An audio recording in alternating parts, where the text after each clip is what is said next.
Welcome back to another edition of Down and Back with CornDoug. This week, as you can see, we've got Matt Pleil from KW Cornhole joining us. This will be the first in our series of Canadian Cornhole leagues. We're going to do across Ontario. We're even going to get Sean in Newfoundland. But before we get into things, getting into a couple of the show sponsors to get out of the way. Remember checking out octanecornhole.com, discount code CornDoug to get you 10% off of that. Then you can go to myearfund.com. Discount code CornDoug for that as well too. You'll get 20% off. And congrats to our other sponsor, Jamie Cowan, JC Cornhole. I'm surprised you made it 5 years, Jamie. We know the way you work back here. But anyway, on with the show here. We've got Matt Pleil, KW Cornhole. Matt, welcome to the show. Thanks for having me, Doug. I guess this is like your fourth appearance now, I think. I think so, yeah. Yep. First time really talking about, I don't want to say the league that started all in Canada here, but it kind of is. We were kind of one of the first ones here with KW Cornhole. Yeah, when I first started, I was looking around for anybody else that was having competitive cornhole events, and I couldn't find anybody, so decided to start my own. Actually, it was kind of funny because you had actually approached my wife first about that first event, that first Stash Bash with the City of Waterloo, and she was like, and all of a sudden, as soon as you just emailed her, she didn't even email you back or contact you back, and she was like, there's a cornhole league starting up, because she'd heard me talk about it for like 8 years previous to that. So it got me out of the house and kind of got me back playing cornhole regular instead of once a year on a weekend. What a mistake that was. Well, yeah, it's kind of got a little deeper into it now, but it was still, you know what, it's fun because I look back, you know, and I've shared a couple of videos from that first one, that first Dash Bash. It was just fun because we had there was a lot of new players, like my partner, Corey Goldbeck. I remember when I first talked to him, I was like, I need to be my cornhole partner. And he was like, what? And, but now he's hooked as well. Yeah, you guys have come a long way and started right at the very beginning, and I don't think you've missed very many events. No, it's kind of dive bombed down a bit. A little bit. Yeah. So you more than Corey has. But. Yeah. I've been on other things. but yeah, so we had that first, it was the first Stash Batch, which I forget how many, we had like at least 30, 40 people. There's 14 teams. Yeah. So there's a good number of people. We had more boards than that. We had 16 sets of boards out there for 14 teams. So the day went pretty smooth. It costs a lot of money to do that event. We'll never be back to that facility again, but it was a learning experience and it got us started. Well, no, I think everyone that was there had fun because I think almost everybody that was at that tournament has come back for almost one more event, at least. Yeah, I think there's only been like maybe 2 or 3 people that haven't, but it's been good ever since that first event. Yeah. So what season now are you on, or are we on? We are on. I think we were on season 17 that got canceled by COVID, and then we missed 18, 19, 20 due to COVID. We'd be in season 21 now, but it's canceled due to COVID. So, yeah. So we're on what now with us? We're season. Are we season? Well, season 18. We're on in our 4th year. Yeah. So when we talk about seasons, we do short little seasons. Like that's correct? Yeah, they're 8 weeks. We usually put 5 in a year. Yeah. So we can go back to that first season, which I think was probably your most successful season. It was your most successful season. Well, it's the league's most successful because there's only one first. Yeah. Right? Yeah. That first season was it scared me. We only allowed 8 teams in just to try it out. We only had space for 2 sets of boards, and it worked out well. We filled up our 8th spot the day of the start of the league, and it's 8 weeks later we crowned Doug and Corey as champions. Yeah, and that was a tough road that night. But if I remember correctly, though, you say that we had room for 2 sets of boards. Barely. You go back and you can go on like the KW Cornhole YouTube page, and you can see some of the videos from that first season. If you went long on the one end, you were hitting the VAT tanks. Tanks at the brewery. Yeah, got to thank Sendance Beer for letting us just play there. They didn't charge us anything to be there. We were there 8 weeks in a row, and they didn't kick us out at all. So that was good. It got us started. At times we had to share space with those painters at times, which was a little more cramped. Yeah, I don't think they liked us too much, but they didn't really bother us. No. So, But then after that season, so we did what? Did we do 2 seasons at Descendants? just one Just season the one? of Descendants. And then we moved to The Edelweiss. and that went to almost the same amount of space. At Christmas we got a little cramped when they put the Christmas tree in there, but Yeah, it was probably less space overall, but at least we had our own room. Beer was cheaper. There was food available. It was just a better experience there. yeah. So then we went from that small room of be able to put 2 sets of boards to then we expanded to the bigger banquet hall, and we kind of were able to spread out a bit more. Yeah, it was kind of by fluke. Like I was running a corporate event in the bigger room on the Tuesday, and they let me come in on the Monday to set up for it. Then when I was setting up for our league night, and so I just left the boards there, and then they were like, "Okay, yeah, you can play there." So then we just played there, and then the next week I was like, "Can we play there again?" And they allowed it. And then the league grew quickly from there. Like I think we were averaging maybe 20 players in the small room, and then when we got to the big room, the first couple weeks we had 30 plus players. It's not big numbers, but like we're just a small group. Well, yeah, and I like that with our league. We've kind of, when you say league, we've went through a bunch of transitions with our play.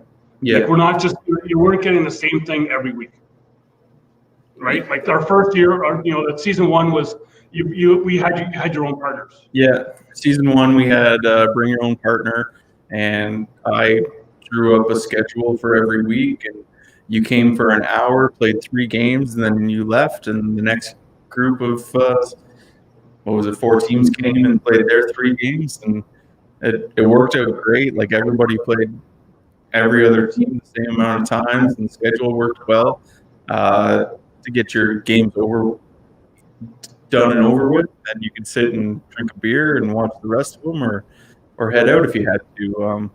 Then from there, we went to, it was still bring your own partner for probably the first 6 or 7 seasons. And I think around season 5, we added a second time slot so we could do singles afterwards. And then it switched to blind draw because our bring your own partner groups were dwindling. I think we had one season where there was only 6 teams, and it's not that fun when you only have 6 teams. So. Well, no, and there was even the one season, I think, where we not mix it up, where you had your own partner one week, next week you had there was like a blind draw. Yeah, we did a rotation, so it was bring your own partner, then blind draw, and then singles, and then back to bring your own partner again. So yeah. Yeah, I've like you said, I've kind of went downhill every one, but then so we had our regular leagues, but then we really got into the tournament thing. I think that's where we really started to branch out once we did that. Yeah, our first couple of tournaments weren't too big of hits. Like the first one, it's tough to get started. Like I bought 8 sets of boards. I made 24 sets of bags and all the signage and everything. And then the facility we were in was huge. We didn't need anywhere near that, but I had no idea what was going to be there. And then the second tournament was tiny. It just wasn't a great tournament. We went from at the golf center to the back to the center. The 2 things, and we tried to create 3 lanes in there. Yeah, and even with all the people, it was pretty. Yeah, it wasn't that great of an event. That was probably one of the bigger mistakes. And then we just ran with Edelweiss for a while with tournaments, and they were doing good. We had 4 to 5 lanes set up every week or every tournament. We were getting we had players come from Buffalo and Mike and Barry, and then met the the Vivians from Gravenhurst, and it's Yeah, that's the great thing with that I'll be able to see with our league is that so many people come out to tournaments, and after a few tournaments, you see that they are now then starting their own league, whether it's the guys in Dundas, or there's your brother in Stratford, or Adam in Peterborough. He came out to our St. Clement's tournament. Even like the Windsor, Jeff and Jay came from Windsor to the St. Clement's tournament. It's cool to see people like from all these other groups come, and then even people that want to start other groups that they come here and see what it's like, and then they go back and do it. Yeah, kind of. It's almost, you don't want to say that we feel like the kind of start of Canada, but we're kind of almost that in Ontario. Well, we were the first league in Canada that ran consistently, right? Like I think the only other group that started before us was London, and they only ran every third week for like 6 weeks, and then they just decided to play basketball instead. And I want to take nothing against Kevin or any of the guys from London, but they kind of really beat us pretty bad those first couple of times they came down, and then we started to pick it up, and then they kind of dwindled off. So I think that might have had something to do with them. Yeah, right at the very beginning, they were at every tournament, and then they started not winning them, and then they stopped coming back. But I know Kevin has other things on the go, but apparently starting a family is kind of cuts into cornhole time, which I'm not sure how you know it, and I know it. I'm not sure how that really goes over. But yeah, so we've done our league. And the thing that I like is that when you look at the past champions, whether it be leagues, tournaments, or whatever, on the KW website, is you've got a list of there's 15, 20 on that list that have more than 4 any kind of wins, whether it be league or tournaments. I try to keep the list limited to a certain number of wins. So I think right now it's at 7. So I think there's 12 players or so at 7 tournament or season championships. So yeah, with Jeff at the top with I think 35. Yeah, which is crazy. Well, I think you just limited at that just to keep me off the list. No, I think you're at 2.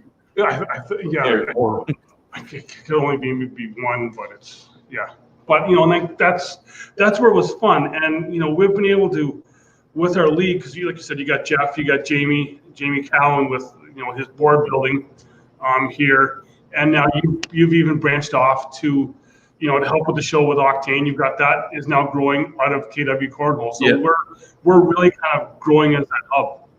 Yeah, with Jamie's the whole reason I've even thought of that a league would work. Like when I was first building my first set of boards, I needed bags. So I found Jamie's ad on Kijiji and called him, and he was like, yeah, come on over and pick some. I was like, oh, okay, how many do you have?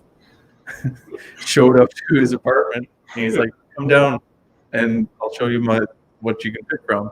I walk in and it's just a wall full of bags. I'm like, holy smokes, this many people actually play?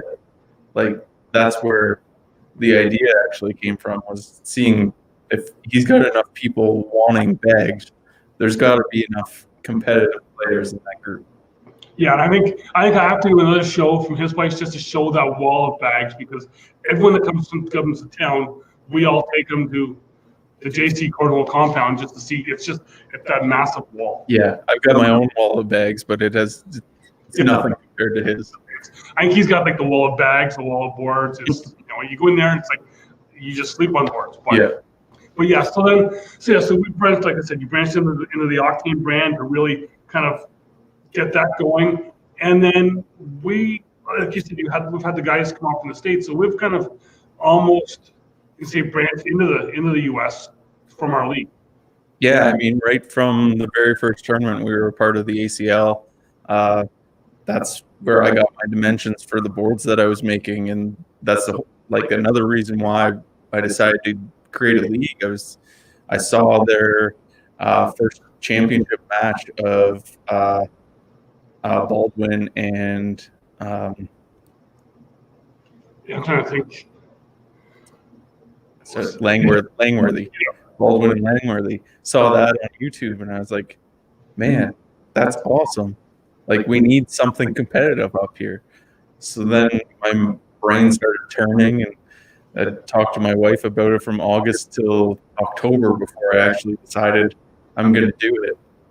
And then in October, I created everything and started working my ass off trying to get boards and bags and everything ready for the first tournament in November. Well, I think that first tournament was something that, like, it was new up here, and everyone plays the game.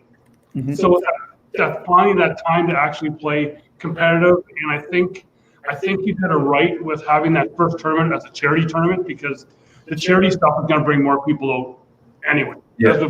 We've seen that all across the whole cornhole world now, that the charity is going to bring everybody up. I think that's what you did right that first tournament. Yeah, I figured it's like, I had no idea how many people were going to show up, so I wanted to do something for it.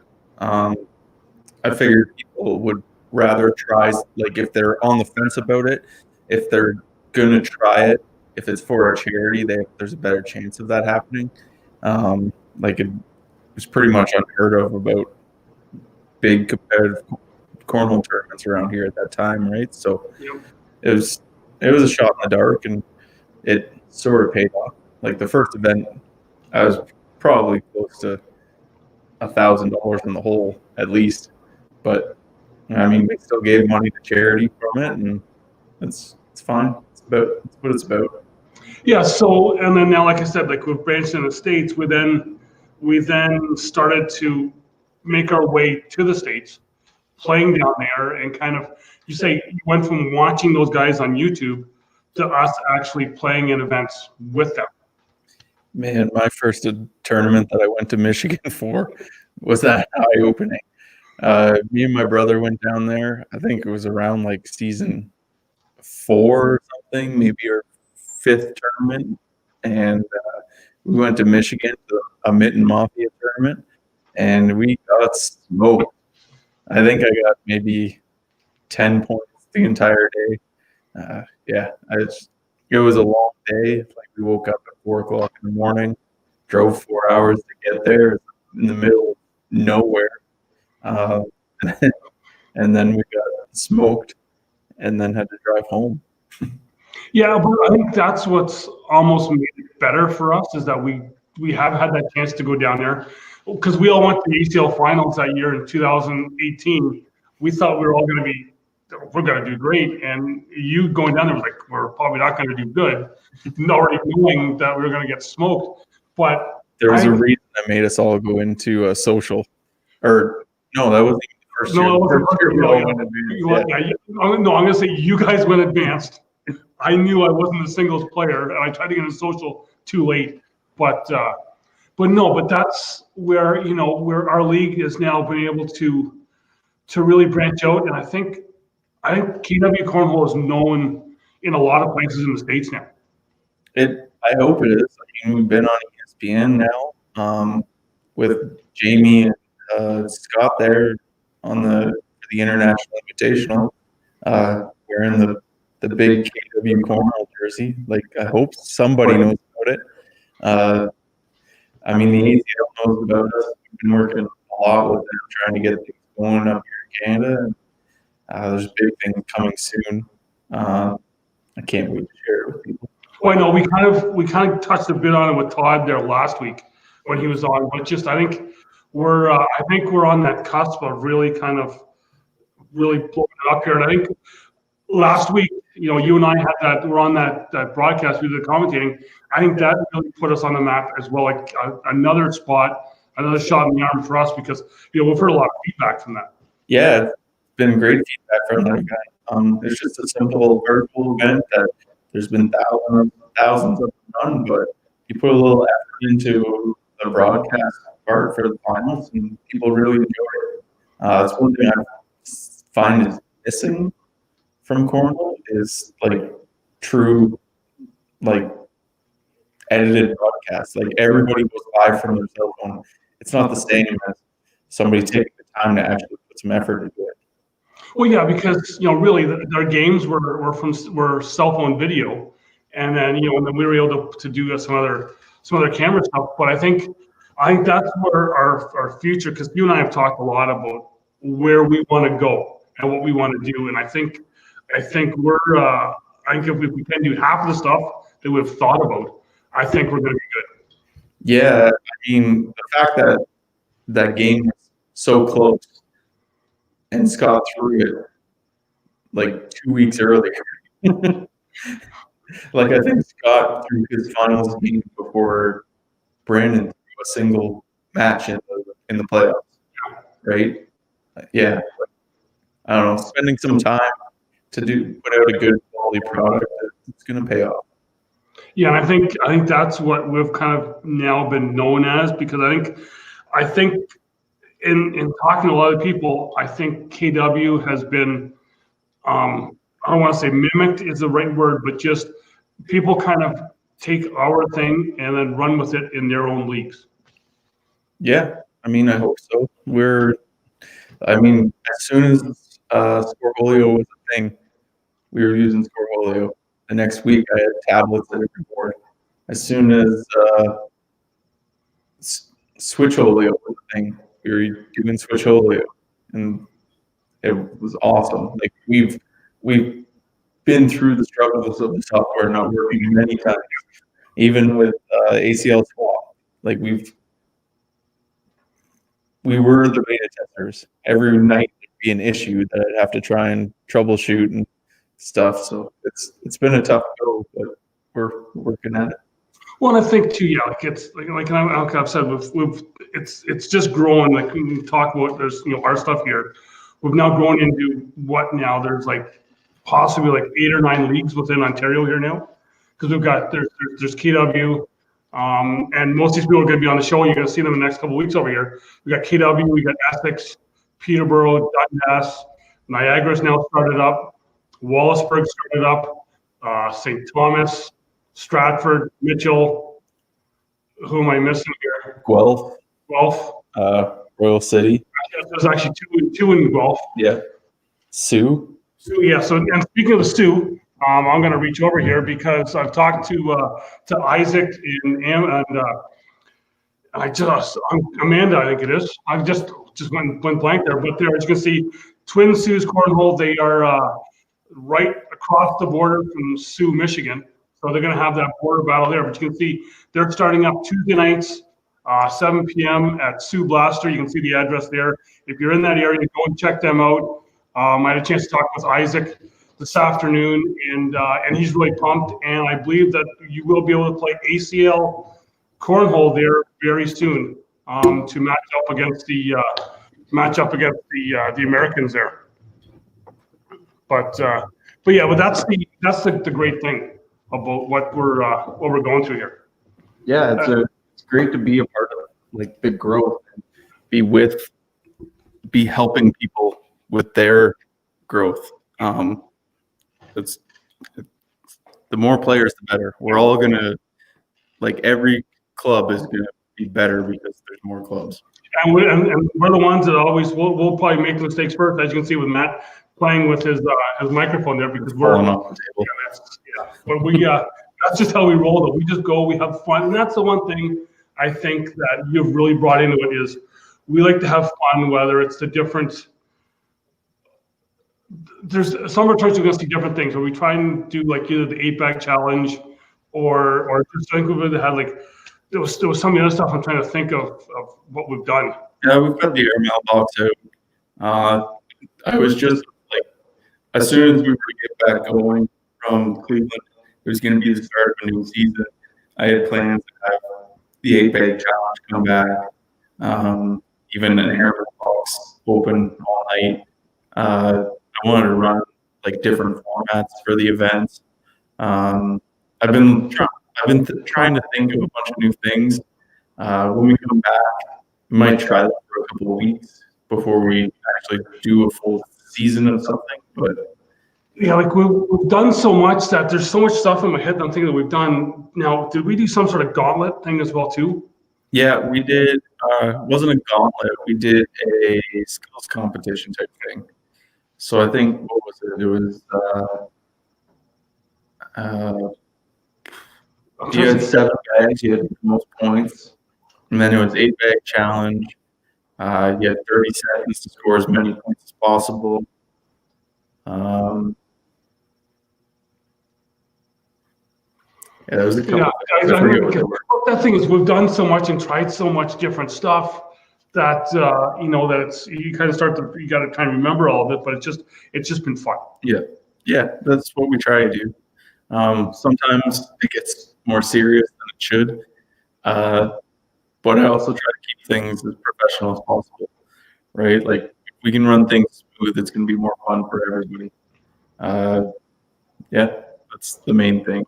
Well, and for anyone that's watching, that's kind of local here, or even with some of the other groups, is if you're new and you just want to learn about it, come out to a league night, because our league nights, you don't have to be signed up right from the start for our league nights. No, our league nights are usually open to anybody at any time. I try to keep it that way. So like we have a lot of players that are on shift work, so they can only come every other week or whatever their schedule is, or if something comes up, it's not going to really, like you're not just going to lose out on that night. You can still just not play that night the next week. I'll say that's why I have not been up at the top, well, because of my work, my real life. I can't keep up with the cornhole. I think it's because we gave you the option to not be there, so you decided to not be there. No, I think it's ever since we went to the open league, stuff showing up. It's all got to do with work, but yeah. So our league nights here, we were always on Monday nights. Monday nights every week, except long weekends. Yeah, we did have our Tuesday league in Waterloo at one time. Yeah, but unfortunately, that place closed. When a restaurant doesn't pay any of their bills, you kind of can't play cornhole there anymore. Yeah. I'm hoping we can do, now that we have a facility, I'm hoping we can do maybe some singles nights, maybe like Thursday night or something. Hopefully we can get to a couple different locations as well. I know the restaurant will probably be looking for people to come in and have the place packed every night. So once we get back playing, so hopefully maybe we can do 2 nights at otherwise. Do bring your own partner, meet in a blind draw night or something. Well, and that's what we've been talking about, because we've even went and just kind of say with the extra nights is even have just maybe take a weekend or one day on a weekend to have newcomers come out and learn the game. Yeah, I mean, we have tried it. It's hard to get new players out to those kind of events around here. I need to work on that a little bit. Like, I think we've got so many irons in the fire here that it's just we're always kind of coming and going. I know my wife at home, I'm not allowed to talk cornhole anymore because we've got so much stuff going, but it's just been fun. Yeah, I try to not cornhole at home, but it's hard. It's kind of my whole life now. Yeah, it's what are you watching another cornhole video? Yeah, it's doing research for the show. I'm either here or I'm at home with my wife and kids. Yeah. So, but I want to thank you for coming on, doing this here. This is show 1 of our series. So look for next week here. Look for we'll be doing Peterborough's up on top. I got Johnny Parsons will be coming on, which I've already did stuff with him, and I'm not sure what he's going to be saying or how he's going to do, because he can be everywhere. But it's another great guy that's really just passion for the game. So again, thank you for doing this here, everyone. Make sure you're checking out KWCornhole.com. Check out KingCornhole.com. Use discount code CornDoug to get 10% off.